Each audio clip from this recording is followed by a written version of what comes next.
Morning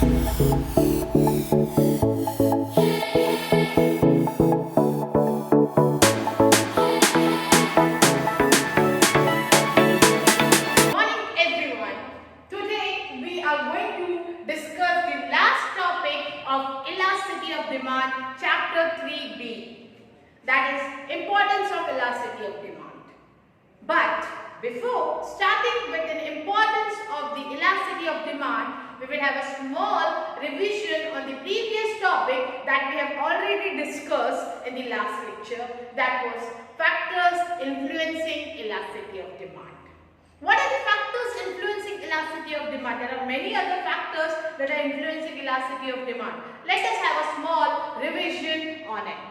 The factors influencing elasticity of demand.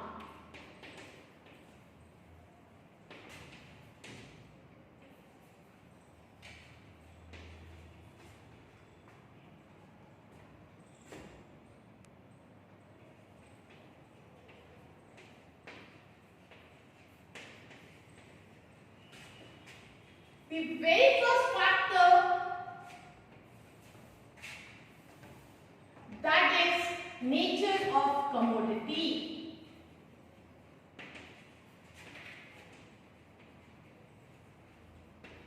What is nature of commodity? There are different natures of commodity: necessary good, luxurious good, comfort goods. These are the nature of commodity. So the nature of commodity, the elasticity of demand depends upon the nature of commodity. The goods which are necessary, like food grains, medicines, the necessary goods are the demand for it would be inelastic. But the goods which are luxurious and comfort, like bungalows, cars, cell phones, washing machine, for those demand would be elastic. So the very first which we have discussed is nature of commodity. The nature of commodity, it can be necessary good, it can be luxurious or comfort good. The goods like necessary are the example like food grain, medicine, wheat, rice. These all are the necessary goods which are very important for survival. For those kind of goods, the elasticity of demand would be inelastic. But the goods like comfortable goods or luxurious goods like cell phone, car, vehicles, for those goods, the elasticity of demand would be elastic. Then it would be availability of substitute.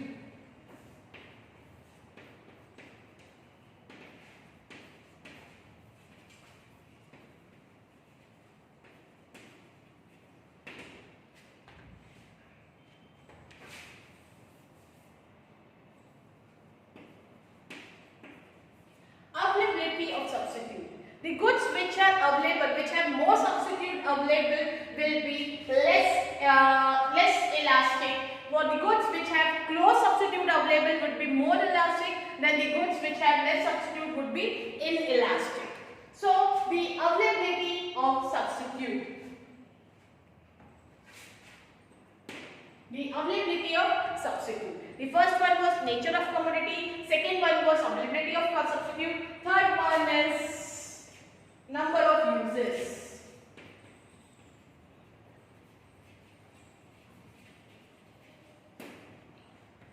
There are some goods are which can be used in multiple places, and there are some goods which can be used for single use.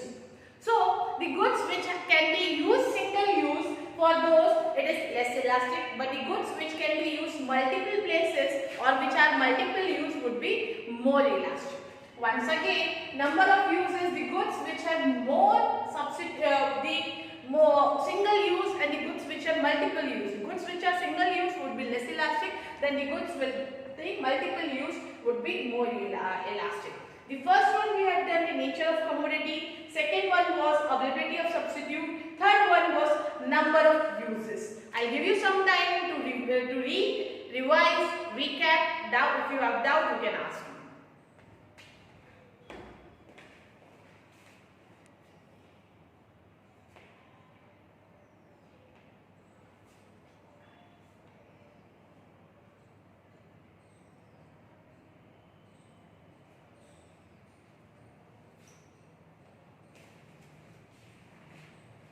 Nature of commodity. By the nature of commodity, we can classify the commodity as necessary goods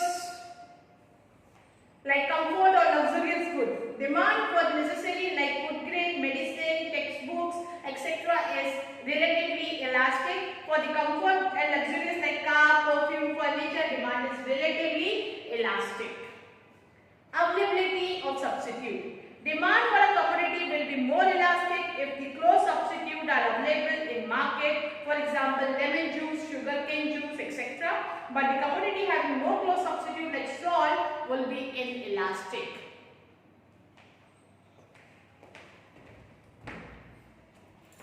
Then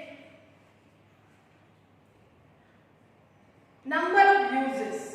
Single-use goods have less elastic demand and multiple-use goods have more elastic demand. For example, coal, electricity, etc. which have more elastic demand.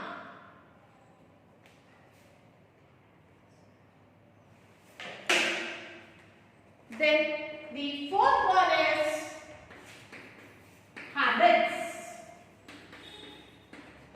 Goods which are habitual like cigarettes, alcohol, wine, for all those kind of goods demand would be inelastic. Whether they rise in price, it won't affect the demand. So the elasticity of demand for those goods are inelastic. Goods which are habitual goods, the demand would be inelastic. Then it would be durability. The goods which are durable. There are two kinds of goods. One is durable goods, another is perishable goods. The goods which are durable, which can be stored and kept and which can be used in the future, for those goods the demand would be elastic.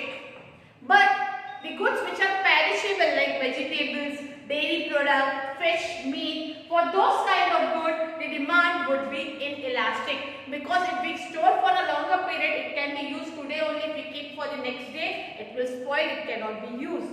So durability, the goods which are durable, which can be stored for a longer period, can be have elastic demand. But the goods which are perishable like food grain, fish, meat, dairy product, not food grain, vegetable, fish, meat and the dairy product, for those good demand would be inelastic. Then complementary goods.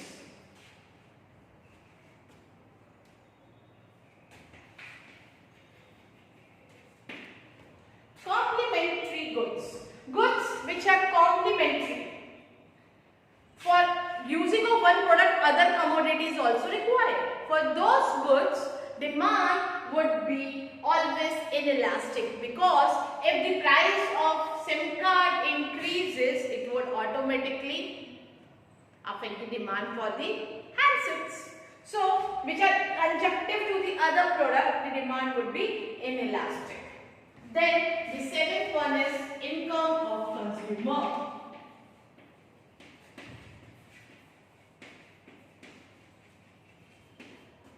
If the high income group and the very low income group, the income of consumer, for the very high income group the demand would be inelastic. But for the people who are very rich and the people who are extremely poor will not affect much in the change in price.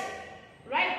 So we have the nature of commodity, availability of substitute, number of uses, habit, durability, complement goods, income of consumer, and the eighth one is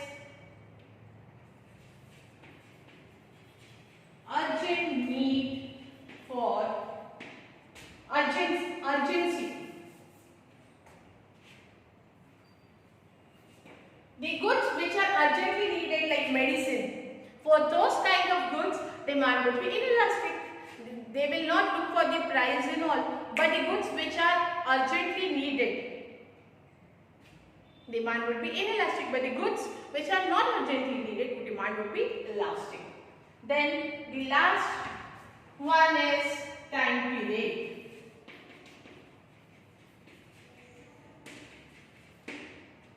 The goods which can be used for the longer period of time, demand would be elastic. The goods which are used for the shorter period of time, demand would be inelastic. We have done nature of product, availability of substitute, number of uses, habits, durability, complementary goods, income of consumer, urgency, time period. And give you some time to read, understand, and we'll start with today's topic, that is importance of elasticity of demand.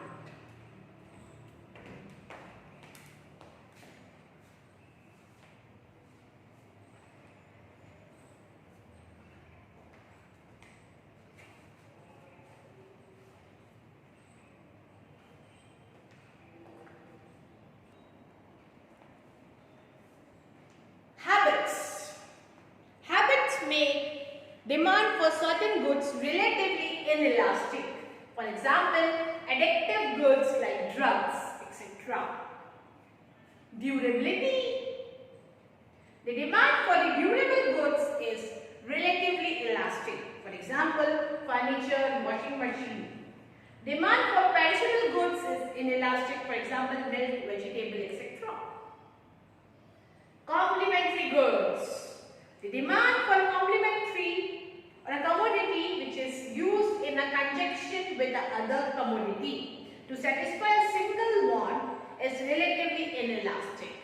For example, fall in the price of mobile handset may lead to rise in the demand for SIM cards. Income of consumer. Demand for the goods is usually inelastic. If consumer has high income, the demand pattern is of a very rich and extremely poor person is rarely affected by significant change in the price. Urgency of need.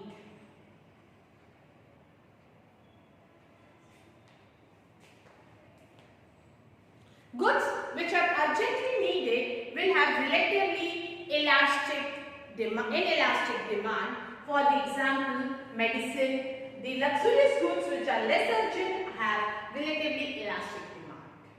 Time period. Elasticity of demand is always related to period of time. It varies with the length of time period.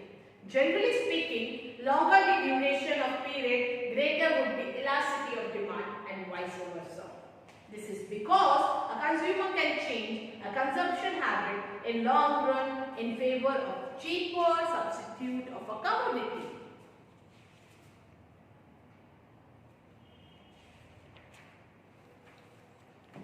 Now we will discuss importance of elasticity.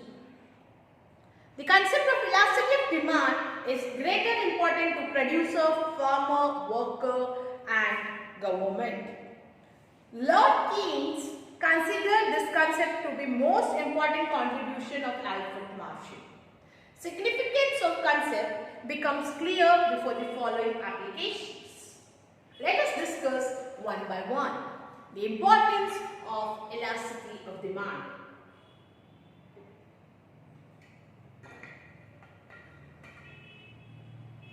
The first one would be to the producers.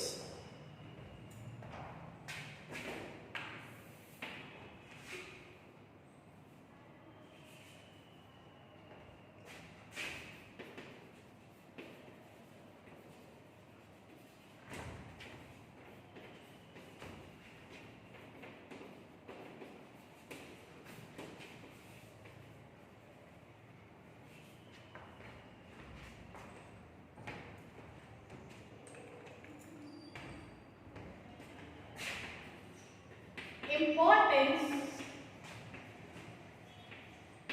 to producer.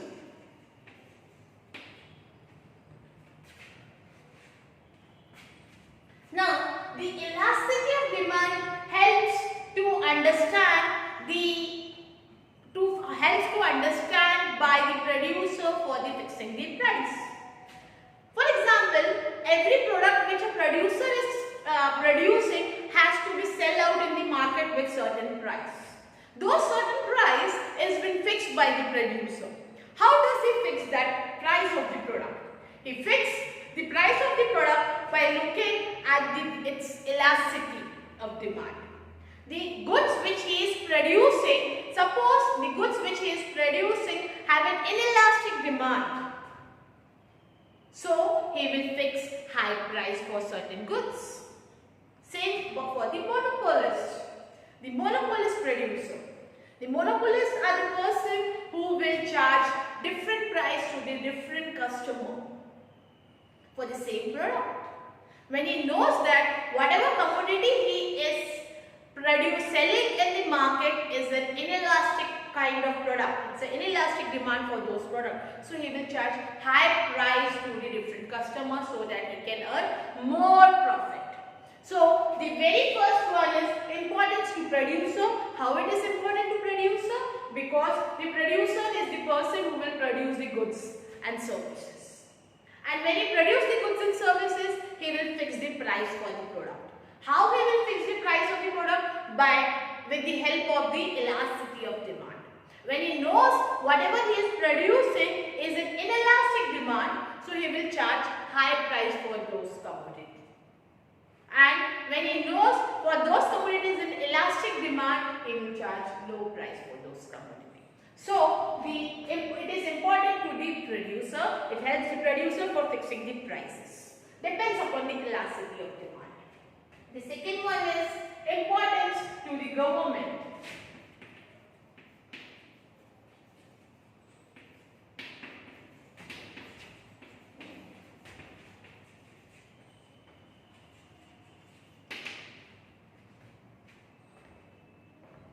Now, same way how the elasticity of demand helps the producer, it helps the government also for fixing the taxation policies, framing the policy and fixing the taxes. The government usually with the help of elasticity of demand will charge taxes on the commodity.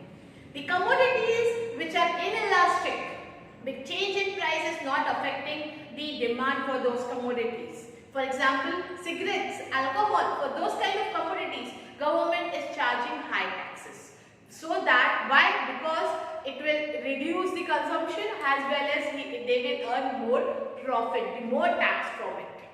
So the government, how does government fix the taxes? The taxation policies of the government, if the commodity which they are charging the taxes have an inelastic demand, they will charge high tax so that government can earn the money. Government earns from the taxes, right? So the very first we have discussed was the importance to the producer. Second one is importance to the government. For the government, for charging the taxes, they will charge high taxes for the inelastic demand of the commodity and charge low taxes for the lesser taxes or lower taxes for the elastic kind of commodity. Then the third one is importance in factor pricing. Now this word factor pricing we have studied in chapter 1 also and in chapter 2 also. Chapter 1, factor pricing, scope and subject of microeconomic, right? So what is factor pricing? Let's understand, before understanding factor pricing, let's understand factors of production once again. Factors of production: land, labor, capital, entrepreneur. These are the 4 factors of production. Now, the payment, the rewards that these 4 factors of production are earning, like land is earning rent, labor is earning salary and wages, capital is earning interest, entrepreneur is earning profit or loss. So, whatever the rewards they are earning is said to be a factor pricing. How does the elasticity of demand helps for factor pricing?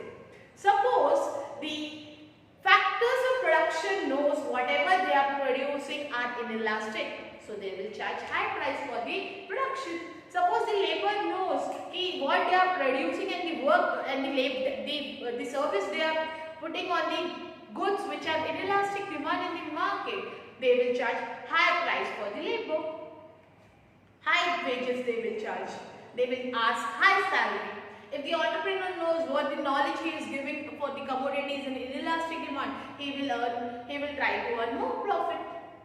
Same way for the rent. If the land, If the owner knows the land which is giving for the doing the work, and on that land whatever commodity they are producing on the land, that land is that commodity is inelastic, they will charge high rate. So if their demand for those commodities are inelastic, they will charge high rate. So this way it is important for the factor pricing also. First one we have discussed importance to the producer, second one importance to the government, third one importance in factor pricing. I will give you 20 to 30 seconds to read, then we will go further with the leftover 3 more importance to the importance of elasticity of demand.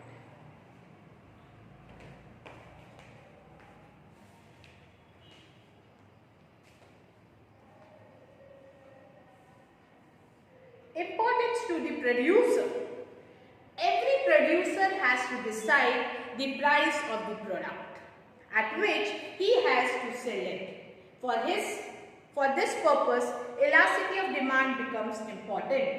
If the demand for a product is relatively inelastic, he will fix a higher price and vice versa.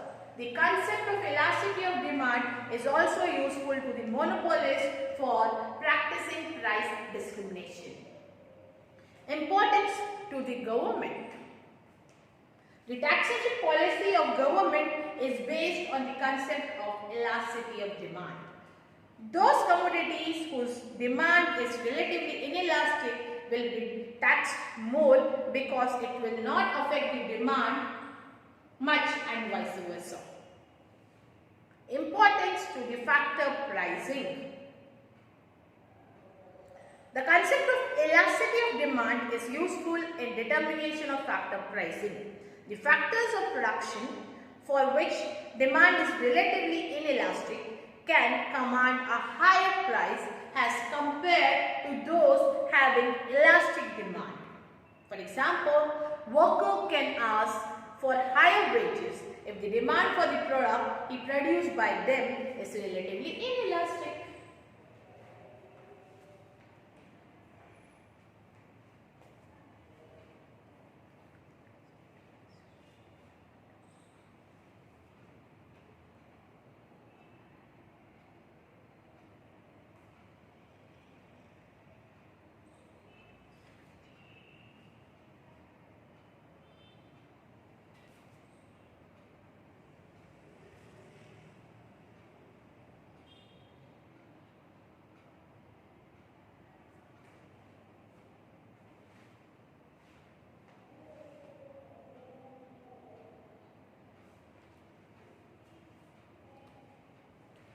The fourth one is importance for foreign trade.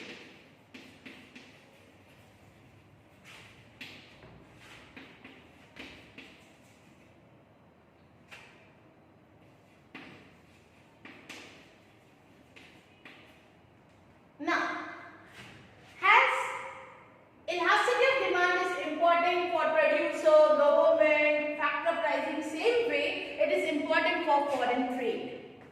To understand the foreign policies, to frame the foreign policies, elasticity of demand helps a lot. Same way, a country who is exporting or importing goods, suppose a country who is exporting oil, when they are exporting oil, they know their demand for it is inelastic, so they will charge high price. Same way we are facing right now. We are exporting oils from the different countries, petrols from the different countries, the crude oil from the different countries. The countries, they know that this country this country's demand is inelastic, so they are charging high price. So every day our price of petrol is increasing. Same way, it is helping foreign trade. The countries who are exporting goods, when they know the countries who are importing their goods from the countries who are exporting, when they know the demand is inelastic, so they will charge high price. Then fifth one would be public utility.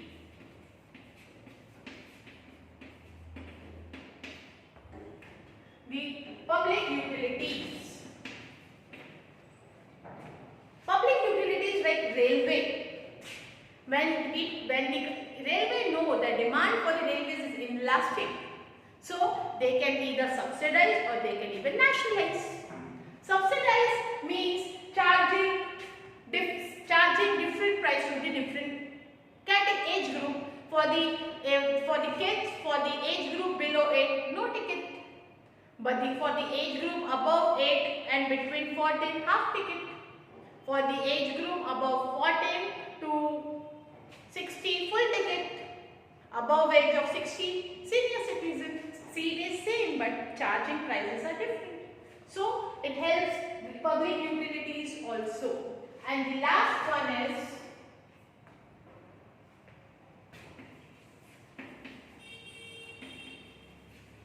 proportion of expenditure. The proportion of expenditure. If the proportion of the salary when they are spending on different kind of expenditure, like small expenditure or large expenditure. When it is on small expenditure, demand would be inelastic like newspaper. But they are spending on the large expenditure, demand would be definitely elastic. So the proportion of expenditure also is decided by the elasticity of demand. I'll give you again some time to read importance to the foreign trade, public utilities and proportion of expenditure, then a small revision, then we'll end our session over here.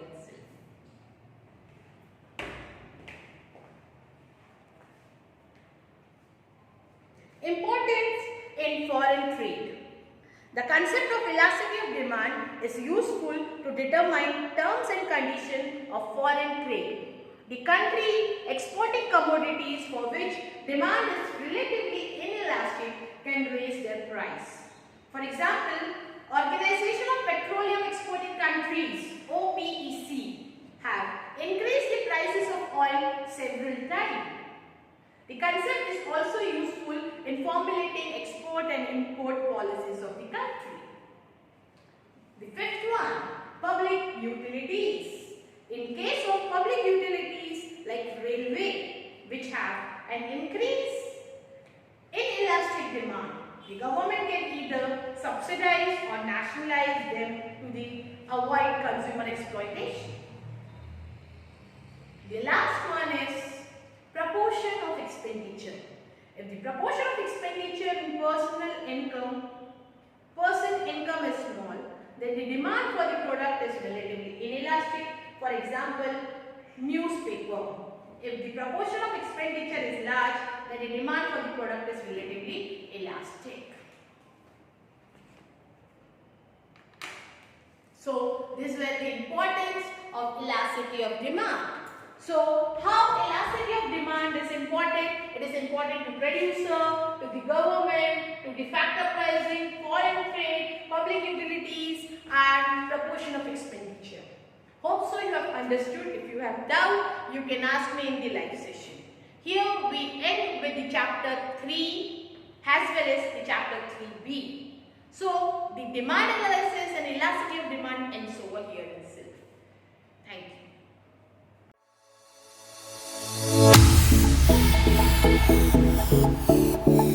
you.